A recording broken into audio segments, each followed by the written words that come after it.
रामकृष्ण हरी. चला तर आपण स्पेशल झणझणीत पावभाजी करणार आहोत. पावभाजी करण्यासाठी काय काय साहित्य वापरलं आहे ते बघूया. तर इथे मी फ्लावर, शिमला मिर्च, ग्रीन मटार घेतलेलं आहे, बटाटे घेतलेले आहेत. हे 2 ते 3 पाण्यात धुवून 4 ते 5 शिट्टी कुकरला लावून घेऊया. इथे आपण कांदा घेतला आहे, त्याची प्युरी करून घेऊया. टोमॅटो घेतला आहे, टोमॅटोची सुद्धा प्युरी करून घेऊया. इथे मी लसूण, 2 हिरव्या मिरच्या, दालचिनी, लवंग घेतलेले, त्याचं वाटण काढून घेऊया. त्याच्यानंतर इथे कुकर लावलेला आहे.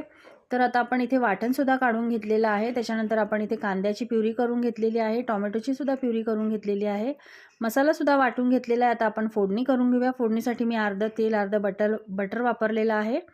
तर आता आपण फोडणी करून घेत आहोत. तुम्ही बघू शकता अशा पद्धतीने आपल्याला फोडणी करून घ्यायची. फोडणी व्यवस्थित भाजून घ्यायची आहे, जेणेकरून त्याचा उग्र वास येऊ नये. कांद्याची पण आपण फोडणी करून घेऊया. कांद्याची प्युरीसुद्धा इथे मी ॲड केलेली आहे, तीसुद्धा आपल्याला चांगली लालसर होईपर्यंत भाजून घ्यायची आहे. त्याच्यानंतर आपल्याला टोमॅटोची प्युरी ॲड करायची आहे, तीसुद्धा आपल्याला व्यवस्थित लालसर होईपर्यंत भाजून घ्यायची आहे. त्याच्यानंतर आपण जे कुकरमध्ये सगळ्या भाज्या उकडलेल्या त्या सगळ्या व्यवस्थित चांगल्या शिजून झालेल्या आहेत, ते स्मॅश करून घ्यायचे आहेत. अशा पद्धतीने तुम्ही बघू शकता इकडे मी केलेलं आहे.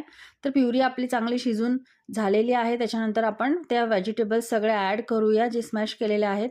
त्याच्यानंतर आपण वरून कोरडे मसाले घालूया. त्याच्यात आपण घरगुती लाल तिखट, पावभाजी मसाला, हळद आणि चवीपुरतं मीठ घालूया. हे सगळं आपल्याला एकजीव करून घ्यायचं आणि 5 मिनिटं आपल्याला झाकून घ्यायचं चांगली उकळीपर्यंत. तर तुम्ही बघू शकता इथे मी चांगली उकळीपर्यंत झाकून ठेवलेलं आहे. तर ह्याला छानपैकी पावभाजी आपली शिजून तयार झालेली आहे. तुम्ही बघू शकता वरून एक अर्धा लिंबू पिळायचा आहे, कोथिंबीर थोडीशी भुरभुरायची आहे.